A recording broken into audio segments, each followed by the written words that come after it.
It's really hard to admit when we are wrong, and to admit when we have believed something that turns out to not be true. It can feel very uneasy when the way we understand the world is challenged, and our brains are really good at fixing that uneasy feeling. But the problem is that the way our brains usually do this is by ignoring the new information, dismissing the new information, or making excuses for that new information. So it can be really hard for people to move forward with new information, which is why, if you are watching this and you have deconstructed your religion, if you are currently deconstructing, if you're questioning your worldview, or if you're curious if what you believe might not be true, you are going against your own instincts. You are going against the norm, and you should be really proud of yourself. It is not easy.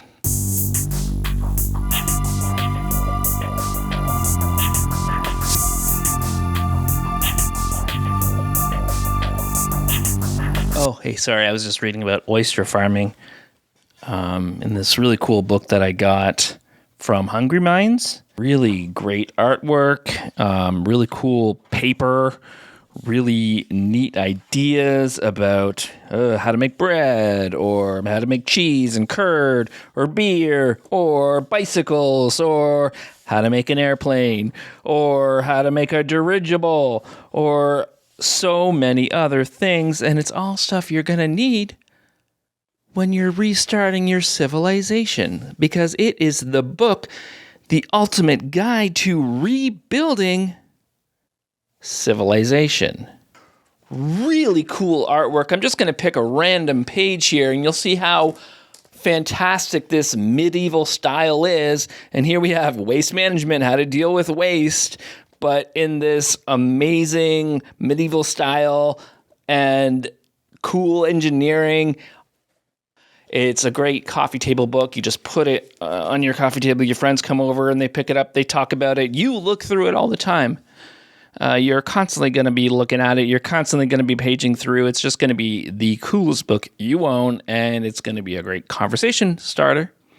And it's also going to be a great gift for other curious people in your life, because I think that if you're watching these videos, you're probably a curious person.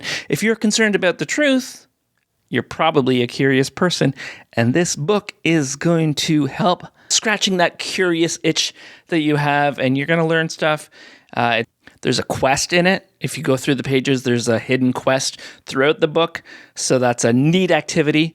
If you got a technical mind, there's a lot of engineering stuff in there. If you got a humanities mind, there's a lot of stuff about human nature and what it's like to be human in there. The book, The Ultimate Guide to Rebuilding Civilization, started as a Kickstarter and raised $2.3 million because people were so excited about this book. And I see why. And to reward you for your curiosity, I am going to make sure that you get 10% off this book when you go to the website in the description and use BELIEF. That's belief, like the first word in the name of this channel. Get 10% off. The book, The Ultimate Guide to Rebuilding Civilization by Hungry Minds, is a luxury coffee table book packed with handmade illustrations, mind-expanding ideas.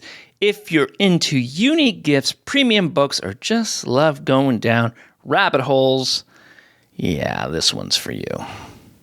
Sometimes we easily accept false information because it fits perfectly with our already held beliefs, and it confirms our already held prejudices. Like if you are already scared of trans people, and you have already bought into the stories that schools are indoctrinating kids to be LGBTQIA, if you're already afraid that this woke culture has gone too far, you might accept something like, say, furries are convincing kids to poop in litter boxes and schools are accommodating this sort of thing. So let's talk about furries. It was addressed by a child a couple months ago that they are put in an environment where there are kids that identify as a furry, a cat or a dog, whatever.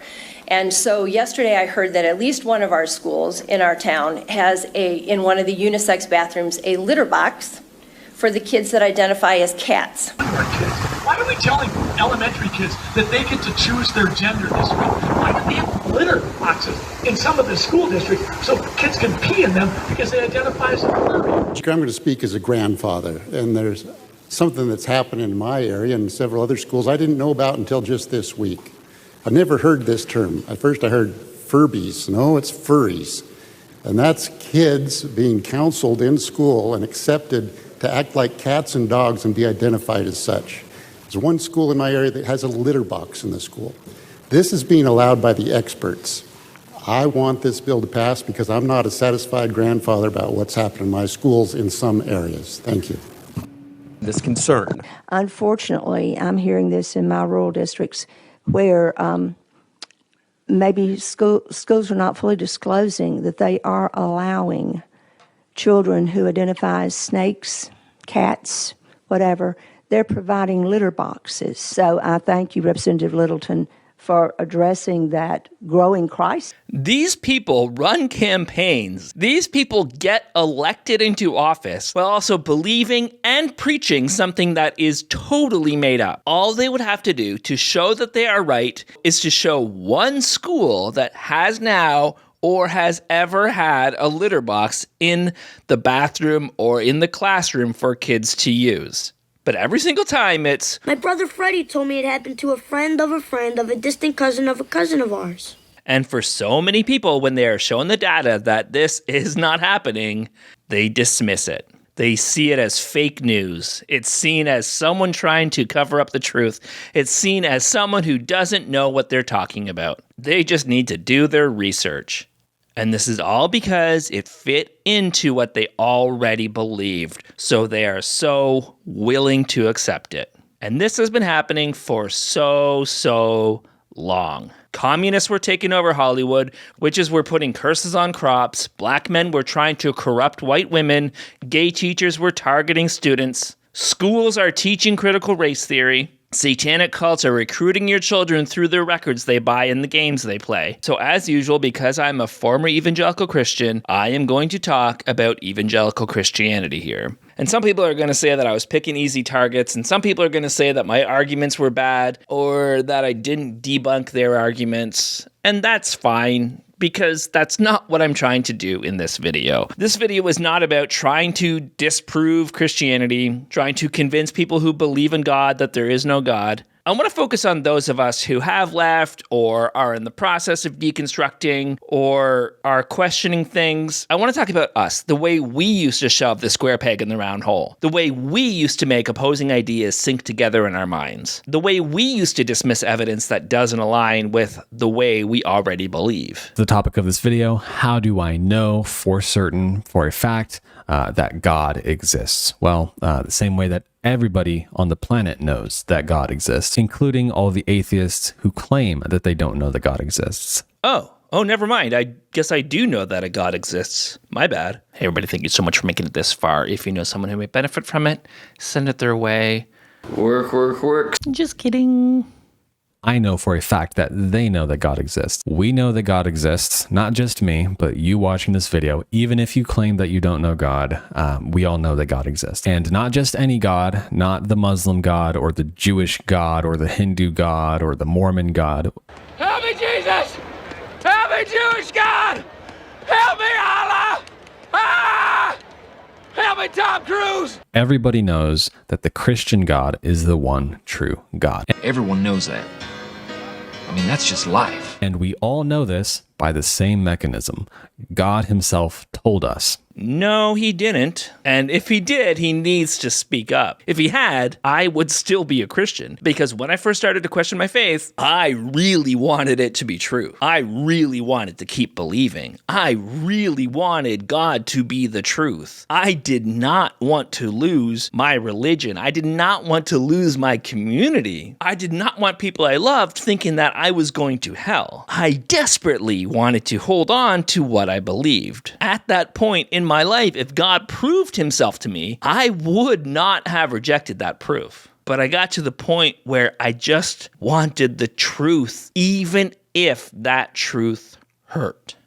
That's how we know. For the wrath of God is revealed from heaven against all ungodliness and unrighteousness of men who suppress the truth in unrighteousness, because that which is known about God is evident within them, for God made it evident to them. The definite article is used here in Greek, so it's the God, the one true God, made it evident to them. It's not some generic deity out there. So the reason we know that God is revealing himself to everybody in the world isn't through some sort of scientific survey. asking people if they've heard from God, it's because an old book said that was the way it worked? Sure. I know a lot of Christians try to argue for some generic deity or deism, William Lane Craig, for example. And the fact is, success in that way of arguing would be getting people to repent of their atheism to accept deism, which is more rejection of the one true God, which means that they're going to hell. You're telling me even if I try really hard to believe and get it slightly wrong, I'm going to hell anyway? Welp. Might as well just keep on not believing. I don't defend a God that hasn't revealed himself and proved himself to every human being on the planet. God made it evident to them, for since the creation of the world, his invisible attributes, both his eternal power and divine nature, have been clearly seen, being understood through what has been made, so that they are without excuse. And it also justifies the doctrine of hell. It's not just about not believing in God because they don't see any evidence for God. Everyone has seen the evidence. Everyone knows God is real. They just want to reject him. So you can add things like testable truth claims. So, for instance, the Hindu understanding of the nature of heaven and earth and all those things, or maybe the Japanese understanding, the Japanese islands were formed by the death of gods. Okay, can we examine and see if the islands were created by biological material? This is not the case. Okay, well, how do we know that their gods are biological? How do we know the nature of their gods? Maybe their gods were made of rocks. And who are you to test the gods? And also, you will probably find biological materials in most dirt because a lot of dirt is broken down plant and animal life. So there will be signs of biological materials. So you can look at different religions and you can test their claims, their truth claims. Now, they can always say, well, that was a metaphor. And maybe it was a metaphor, but let's make sure we're not just using that as a cop-out, right? The Bible makes it pretty clear that heaven is up. Jesus flies up into the sky to heaven. Elijah flies up in a chariot to heaven. But we've been up there and we can't find heaven. It's not right up above. So they move the goalposts. They say that heaven isn't up there, it's a different realm, or heaven doesn't exist in this universe, or we could never find heaven. So we do test these things. They just move the goalposts. Because it doesn't matter if you're talking about doing this to another religion. If you're not willing to do that to your own religion, if you don't have the same scrutiny with your own religion, then why should we listen to your takedown of another religion? There are some times where people do use metaphors. They use pictorial language. They use like archetypal language to talk about the past. That does happen sometimes. But many religions have truth claims that they make. For instance, Islam has a truth claim that for up until recently has been at the center of Islam. Some of them are moving away from it now because it's indefensible, but not because it's not at the center of Islam. The truth claim is that Jesus was never crucified. It only looked like he was crucified. It wasn't Jesus. He was never crucified. Think about that. Oh. So if Jesus was crucified, Islam's not true. Right? This is a pretty serious claim on Islam. It's part of like their a major claim. It's not just a minor claim.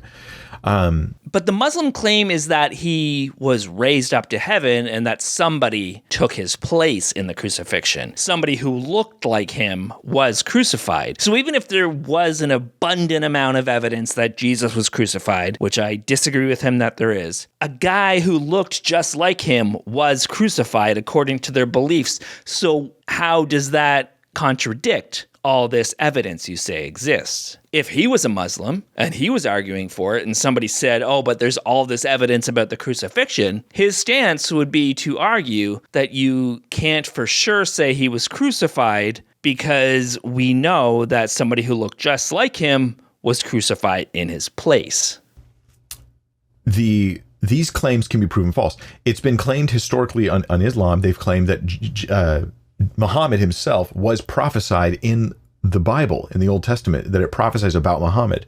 But when you look at those prophecies, they're clearly not about him or anything like him. When we say Jesus was prophesied, that's a testable claim. I can look at the Old Testament and try to say, does this make sense? And I'll just give you the short answer. It makes so much sense that usually what I hear non-believers say is, oh, well, they just wrote that about Jesus specifically to make it fit the prophecy. Why would they say that? Let's follow the logic. It's because Jesus really does fit Isaiah 53 and Psalm 22, And so they're going to go, oh, well, you must have wrote that about him after the fact. Why? Because it does match.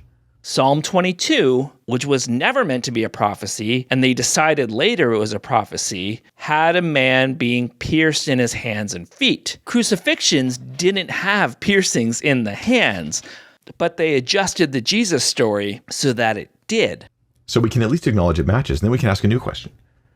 The things that you say they made up about Jesus, how historically reliable are those things? Like, I don't know, did he go around proclaiming that he was God's eschatological agent, the Messiah? Did you know that there's historical consensus among believing and non-believing historians that Jesus did in fact believe that he was God's eschatological agent? They like to use they're scholars, they like to use these fancy words. Not only was there not historical consensus that Jesus said he was the Messiah, there's not even biblical consensus. So yes, let's take a look at the Bible, and let's look at how they defend contradictions in the Bible. What we're going to do today is I'm going to show you several solutions to supposed contradictions in the Bible. So they have solutions to these contradictions. They're not contradictions, they're supposed contradictions, and there are solutions. There are fixes for these. Now, I wouldn't think that a book with no contradictions at all would need solutions, but apparently it does. And at the end of it, what you're going to see is that the Bible is trustworthy. But your problem, if you are a non-believer, or if you are a believer, which I hope you are, then the problem with the atheist or skeptic who's raising this objection to you is not ultimately a logical problem. Logic is bound up with it, but it's not ultimately logical. It's sinful. It's moral.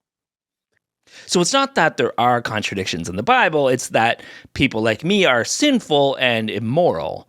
A non-sinful person wouldn't notice the glaring contradictions because there's not any of them. You see, you and I and everyone else have sinned against an almighty God. The heart of the biblical message is not just providing a foundation for logic or avoiding contradictions. The heart of the biblical message, from Genesis, the first book, to Revelation, the last book, is to tell of God's singular plan to bring salvation to his people by sending his son, Jesus Christ, into the world. So in that case, it wouldn't matter if there were biblical contradictions. Contradictions in the Bible doesn't mean there's no God. It doesn't mean that Jesus didn't come to the earth. It doesn't mean that he didn't die for our sins. There are contradictions in a lot of historical writings. There are huge disagreements about how things happened all throughout history. But that doesn't mean that those things didn't happen. It just means that some of the details around it didn't happen. Like, we know that Paul Revere didn't actually yell, "The British are coming." But that doesn't mean he didn't warn people and that people weren't warned, and it doesn't mean that there wasn't an attack. But a lot of Christians do this because they have adapted into their belief system something called sola scriptura, the belief that the Bible is the infallible word of God, which some would argue is a form of idol worship. It's one thing to believe that your God is perfect, that your God is infallible, but to believe that a book is perfect, that a book is infallible, that's a big stretch. But this belief has become a core teaching of many Protestant Christian sects, so they grasp onto it for dear life. And yet, despite the apparent coherency of the text to Christians, non-Christians will be quick to point out the plethora of internal contradictions and inconsistencies as a means of delegitimizing its importance and turning people away from the faith. For Christians, it is critically important that we understand the extent to which these claims are true and learn how to respond to them.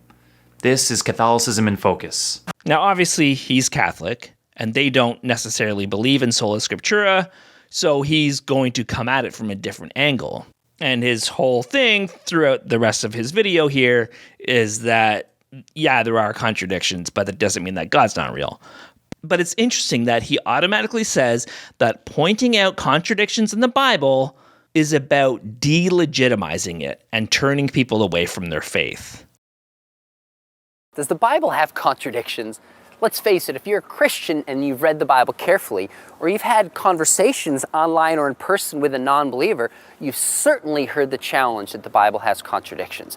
The Bible being infallible, the Bible not having contradictions, is a testable truth claim. So, like, if somebody said, "I know that gravity isn't real," they are putting forth a truth claim that you can test. And you can say, actually, we've run some tests here, and actually gravity is real. Now, if somebody said, I know that gravity isn't real because my religion says that gravity isn't real, that is still a truth claim. And testing that truth claim is not an attack on their faith. It's simply testing a claim.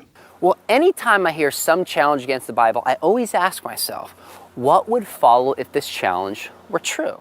Yeah, maybe it's a challenge, but you should be able to question the claim. But with all three of these guys so far, we see them painting the person disputing their claims that they put forward as the villain, as a defense against anything these people might say. These people aren't actually looking for the truth. They are just trying to tear your religion down. They are just trying to make you lose faith. It is a great tactic to stop people from even considering another possibility. Try to place the objection in a larger context.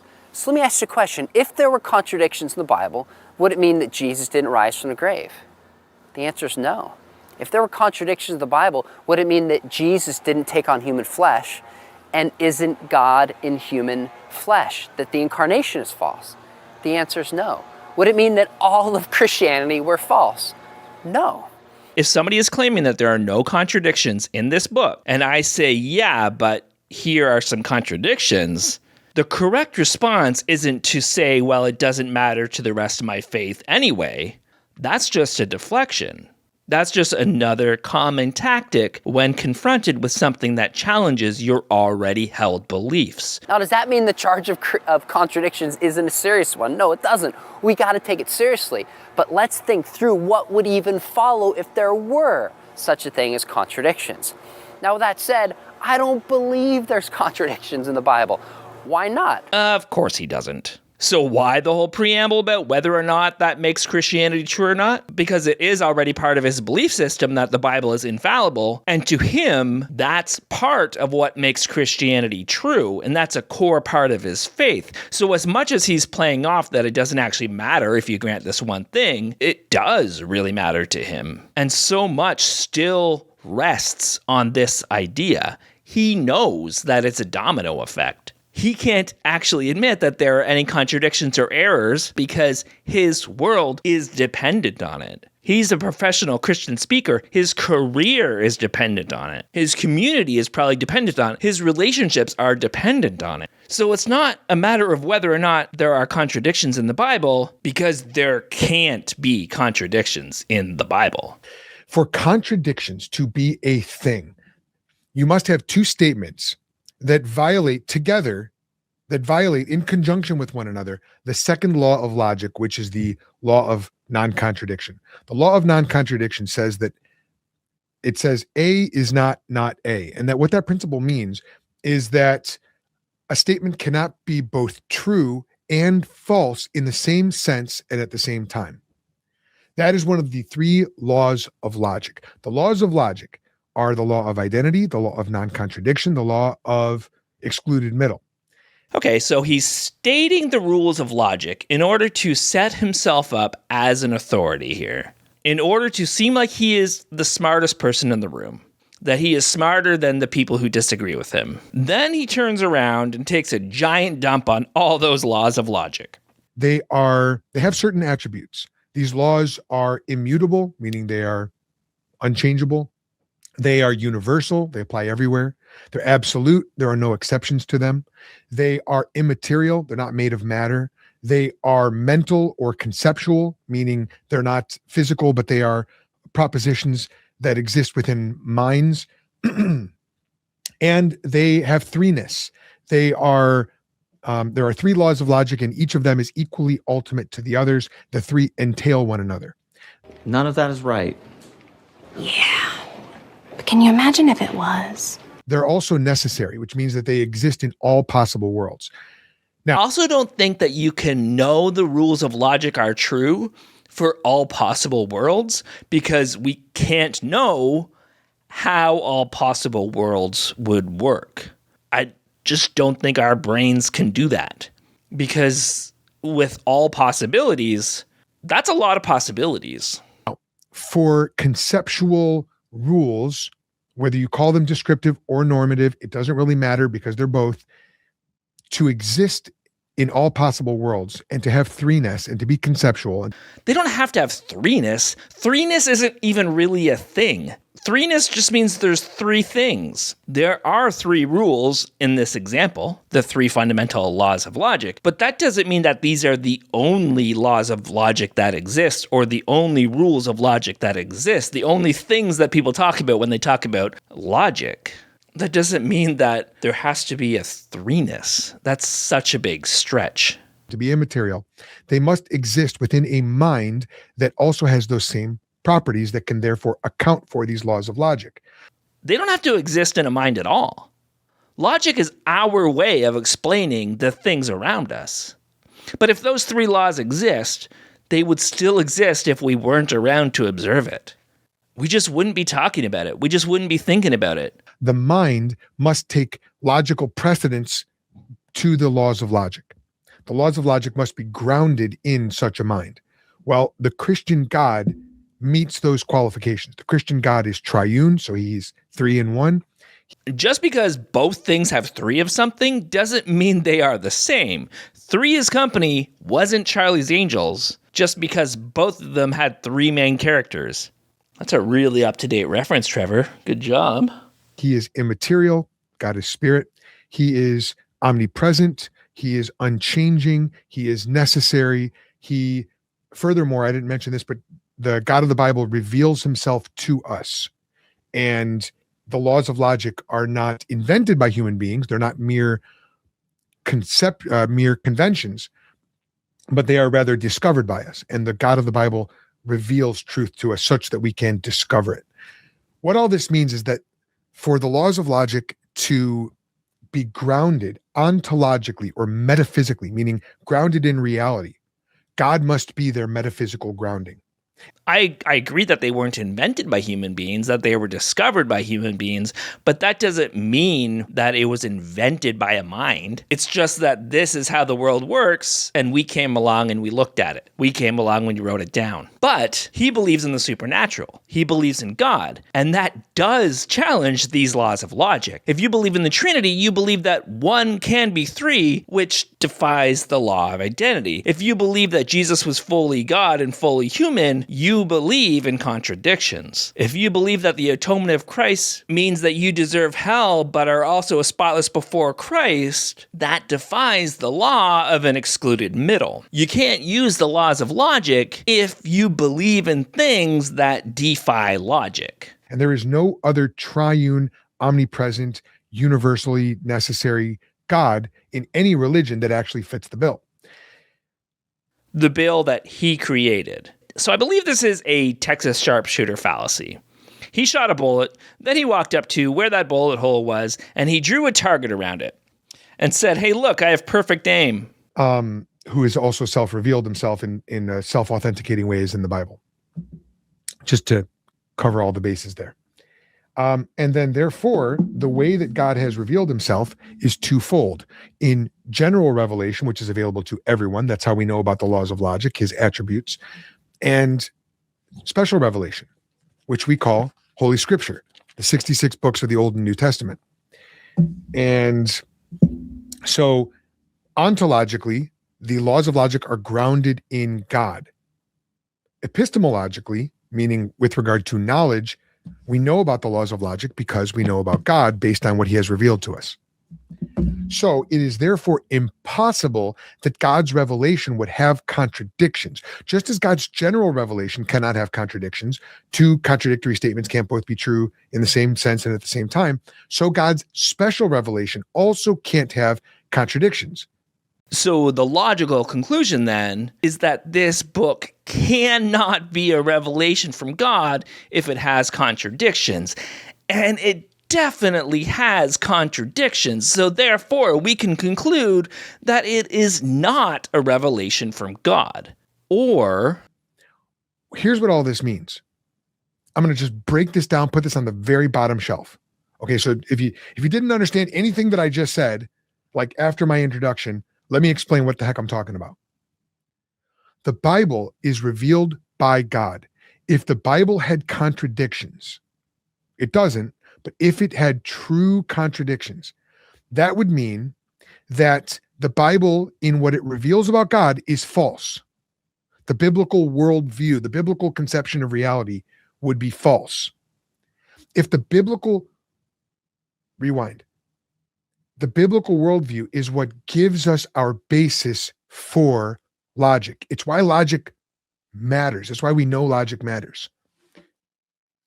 So if the biblical worldview has lies in it, if it has contradictions in it, that means it no longer is the basis for logic. But that's the only basis for logic. A revelation from God can't have contradictions. Therefore, what looks like a lot of contradictions aren't actually contradictions, because we know that it is from God, because God can't have contradictions. Therefore, so God did it. God made the book. A God book can't have contradiction. So any contradiction is not a contradiction because God made the book. It proves a God, and then there was he was God there because he was selling seashells by the seashore, but then God was there, and So what about the contradictions? And so I've done a video before about biblical contradictions, and a lot of people have done videos about biblical contradictions. So I'm not going to go too deep here, but I want to talk about a couple fixes that they do. So this gets into a lot of detail, and I'll just give you the quick answer because I want to answer more questions today. I really want to get as many as I can.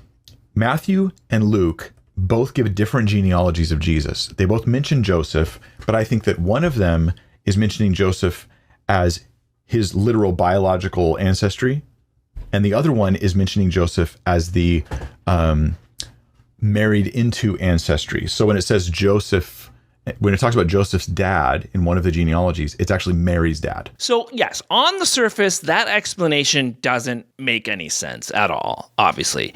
But if you dive deeper into it, that explanation does not make any sense at all. I think that Luke is giving Mary's genealogy and Matthew is giving Joseph's.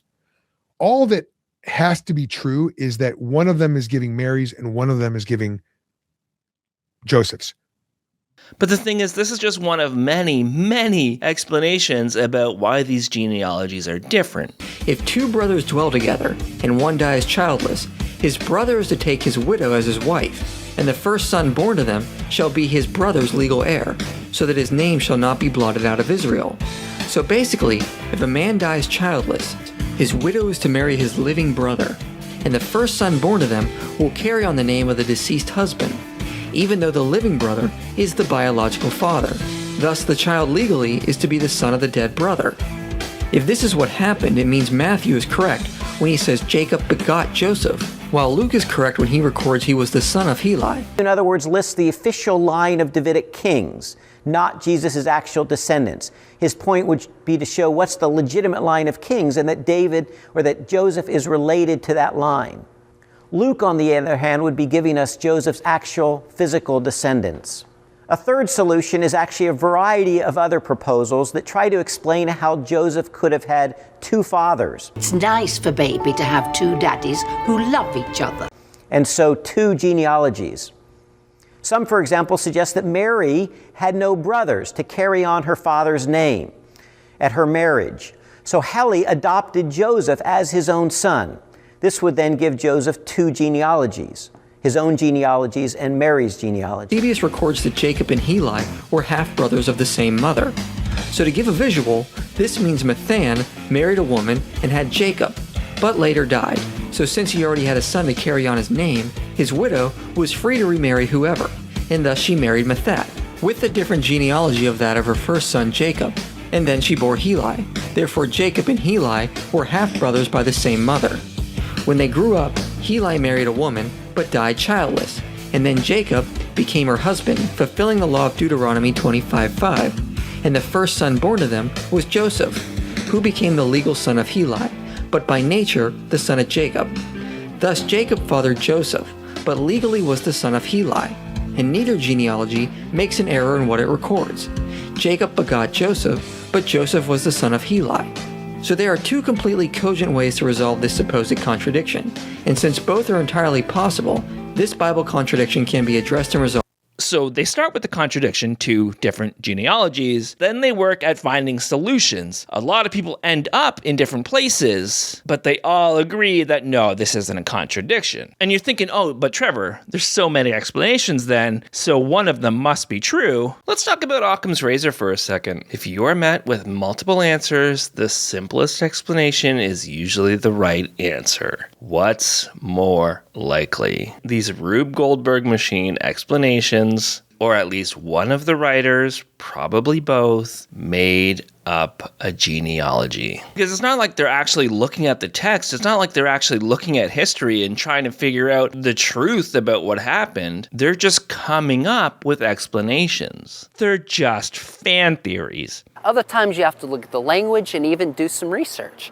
So if a contradiction comes out and you hear one, get a book like Michael Licona's Why There's Differences in the Gospels. Get a book like Norman Geisler's book on Bible difficulties. And what I found, if you're willing to do the research and look into it, the charge of contradictions is so often overstated. And there are so many more books like that.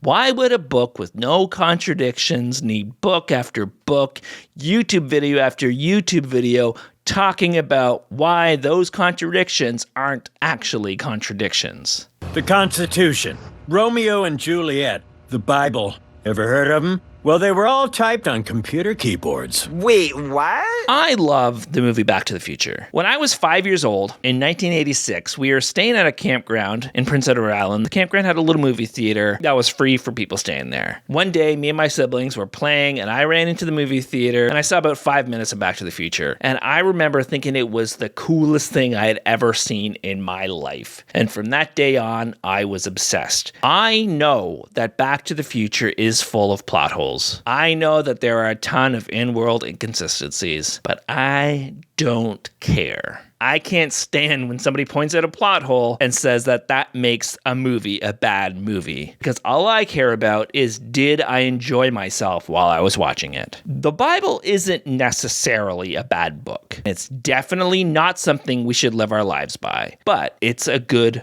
time capsule. It's a good way to understand ancient customs, to understand the mythology of the time, and there are some cool stories there. It's when you start to idolize it, it's when you start to worship it, it's when you start to act like it's perfect that we have problems. This is a recent sermon clip that went viral. You know the type where it's just somebody underneath pointing, saying, "Watch this," and then they just point at him doing the sermon clip? Consequently, people talk about the Big Bang Theory. I could disprove that right now. I doubt that very much. Okay. You ever seen kids on a merry-go-round? That was not a great start. I'm about to destroy the Big Bang Theory right now. The Big Bang Theory says that from a little swirling dot. Who says that anything was swirling? Something exploded. I mean, I think expanded would be a better word than exploded. And then created the solar system. Created the solar system? Like our specific solar system was created at the Big Bang? Does he think that's what people believe? Like the solar system? Our solar system just popped out fully formed at the Big Bang? So the Big Bang was 13.8 billion years ago. Our solar system was formed about 4.6 billion years ago. So he's off by a little bit. A swirling dot, right? And always twirling, twirling, twirling towards freedom. Yeah! But space has no gravity. Space has so much gravity. Gravity is what keeps the planets orbiting the sun. It's what keeps the moons orbiting the planets. It's what keeps satellites spinning around the Earth. Saying that space has no gravity is as ridiculous as saying that space has no gravity, because it's just such a ridiculous statement. Right? So if the dot is swirling, right, and something exploded, that means everything else in the solar system should be spinning in the same direction. Because if kids fly off a merry-go-round, they're all going to be flying off in the same direction. Yeah, but there are planets that spin in opposite directions. It took a while for planets to exist after the Big Bang happened. They didn't pop out. But eventually, space had a lot of stuff flying around. And sometimes there were huge crashes in space. And sometimes that meant that some planets spun a different direction than other planets. Some spinning right, some spinning left. How do you explain that from a swirling dot with no gravity? Tide goes in, tide goes out. Never a miscommunication. You can't explain that. I'm not even sure what fallacy this is. I guess straw man? He made up what the Big Bang Theory was and what scientists say that the Big Bang Theory is. He just made up a whole thing and then debunked that thing he made up. So yeah, I guess straw man would be the best fallacy here. But you have to do that. You have to do something like that because the Bible doesn't match up with reality. So you have two choices. You can say that part of the Bible was metaphor, or you try to change reality to fit the Bible, or at least change your perception of reality to fit the Bible. How can this be? How could there be light, mornings and evenings on the first, second, and third days if the sun, moon, and stars were not created until the fourth day? I mean, you already have a problem if you say that the sun and stars were created after the earth was. But the actual reason is that the writers didn't understand that the sun was the sole source of light for the earth. It clearly says in Genesis 1:14 that the sun and the moon are signs in the sky about whether that it is day or that it is night. Forgetting the fact, of course, that you can sometimes see the moon during the day. But they had a different understanding of how the universe worked when these stories were written, so they were wrong about the way they described it working. It's pretty much that simple. This is only a problem if we fail to take into account an infinite and omnipotent God. God does not need the sun, moon, and stars to provide light. God is light. 1 John chapter 1, verse 5 declares, Yeah. Well, whenever you notice something like that, a wizard did it. The Bible says that on the first day, God said, "Let there be light." He divided the light from the darkness. He called the light day, and the darkness he called night. Then it says there was evening, there was morning, one day. So what we have on that first day is a rotating earth and a source of light from some particular direction. Now, the sequence of evening and then morning continues for the second day and the third day. And then on the fourth day, God creates the sun, moon, and stars, but with the sun in the same orientation as that original source of light. Now, we don't know what that original source of light was, but in the Bible, in the book of Revelation, it says that in the new heavens and the new earth, there will be no need for the sun and moon because God himself will be its light. Wizard. For blaming out. And of course, like I said, the other options are to say that the scientific inaccuracies in the Bible were metaphorical. Like, for example, the many verses implying that the earth is flat. The ends of the earth doesn't mean the earth has ends. Why? Well, let's look at the text itself. Let's let scripture guide us. Psalm chapter 67, verse 7, which says, "God shall bless us, let all the ends of the earth fear him." Now, this is an interesting verse. It gives us a hint at the difference here, because what's happening in Psalm 67:7 is they're thinking that the ends of the earth are going to fear the Lord. Like there's people there wherever the ends of the earth is, and they're going to fear God. They should respond to God. Yet, as far as I know, on all flat earth models, there ain't no people there.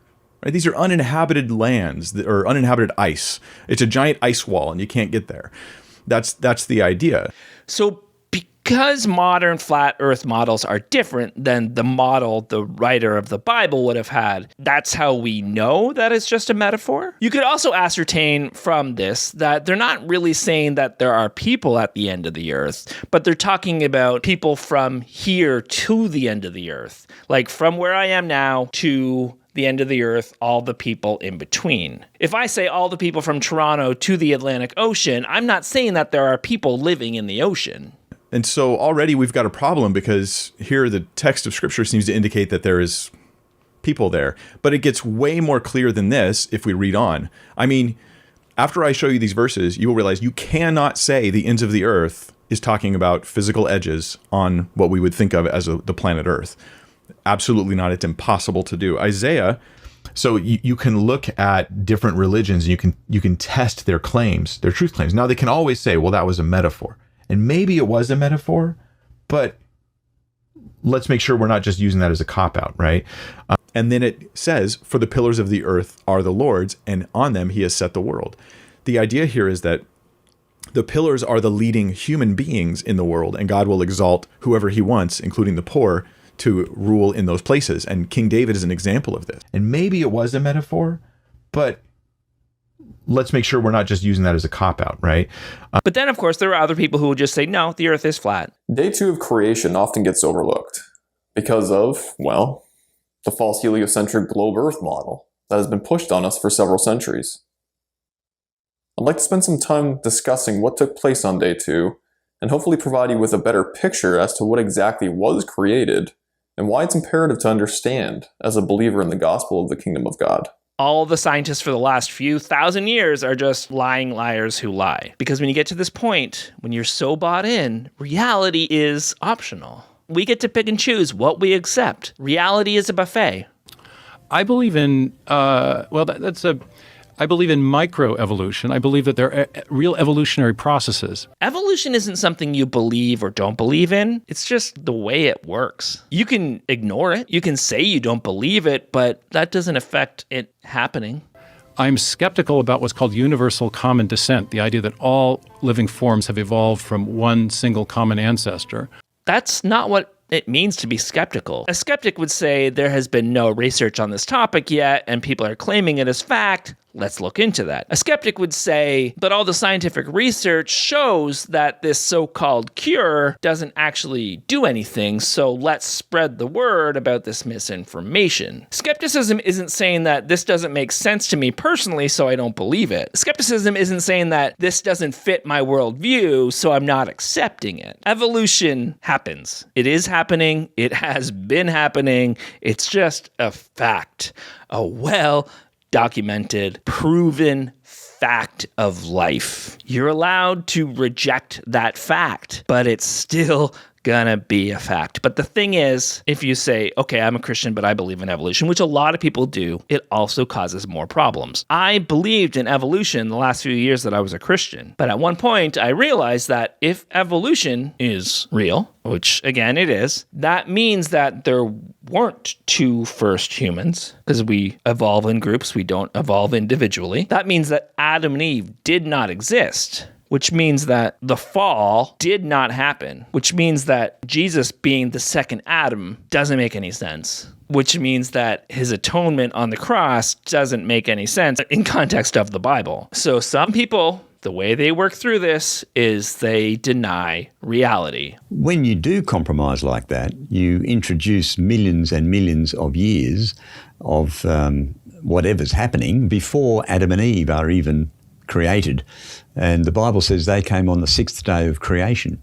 Now, God is powerful and purposeful, and when he speaks, his word goes out and accomplishes exactly what he intended.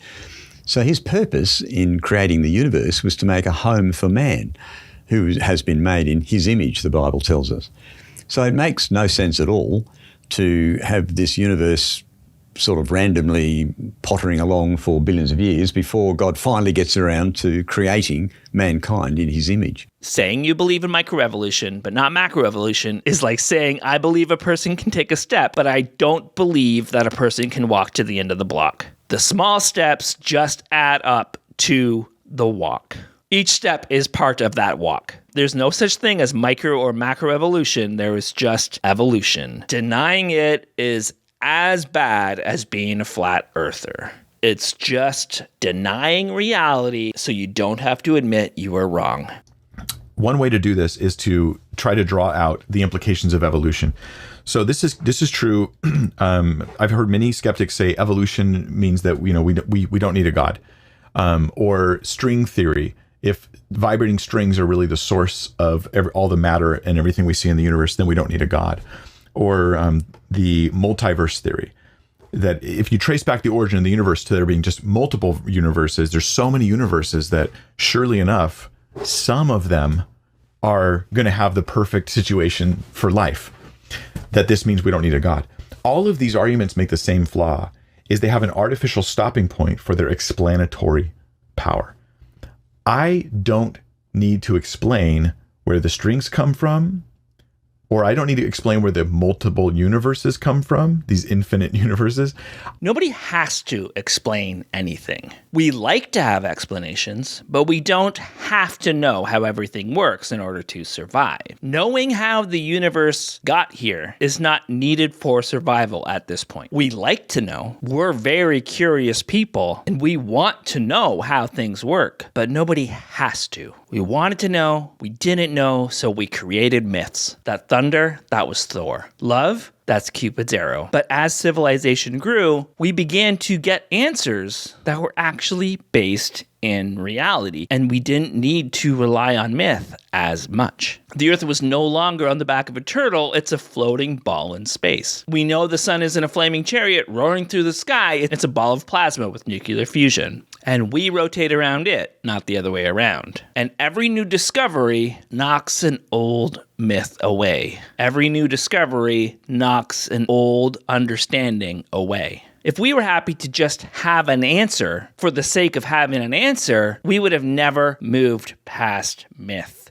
We would have never tried to actually discover the truth. Admitting we don't know something is how we discover new things, is how we discover how things happen. I don't need to explain on the evolution question, how on earth things were so coincidentally put together in a way that intelligent life would form purely by force of chemical reactions with no controls.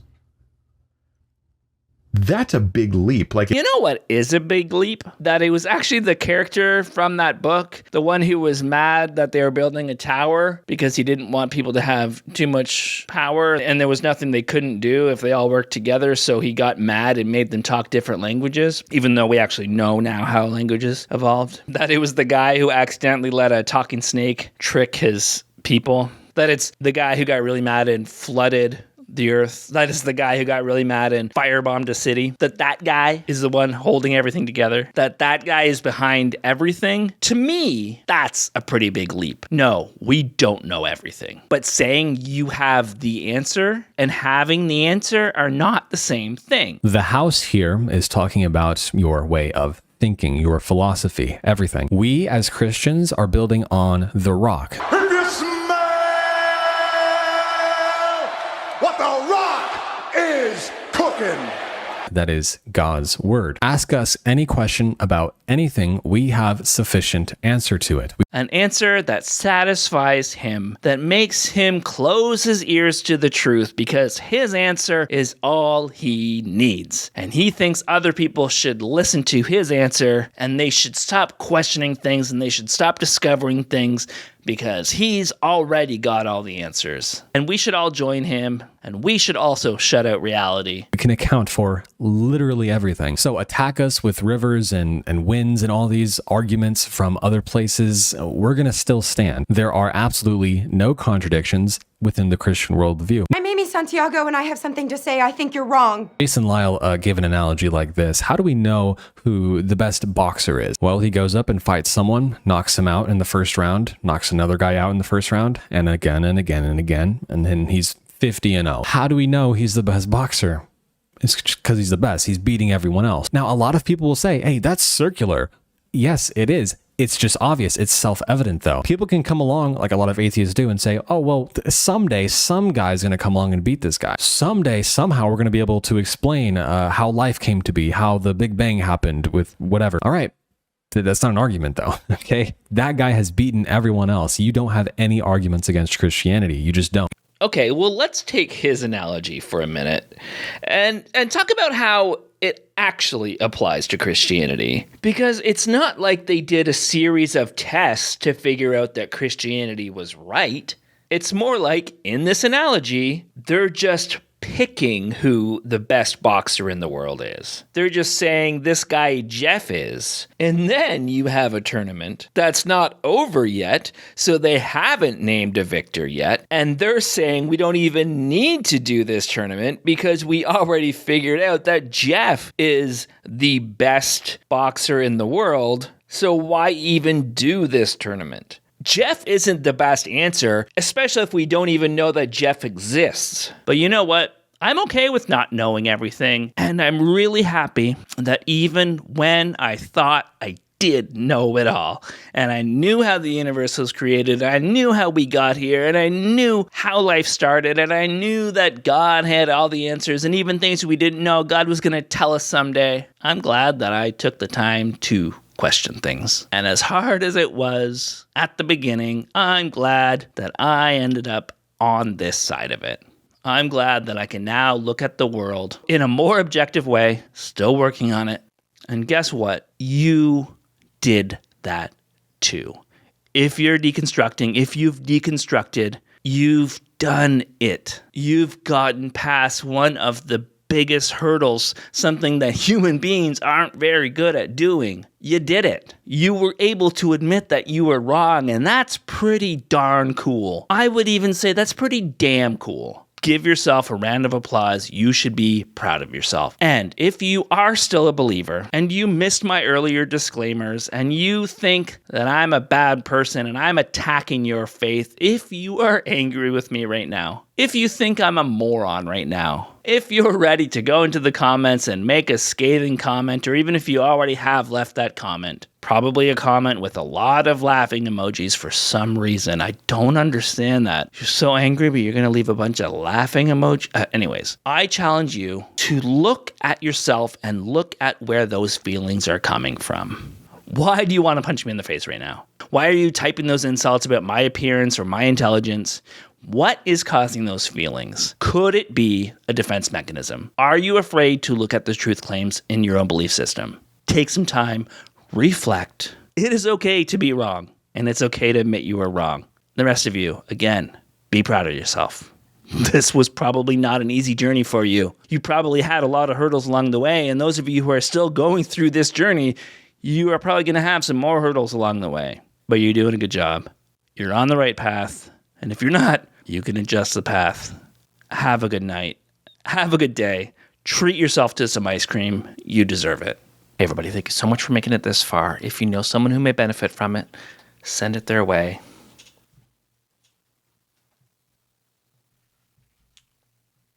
I love you.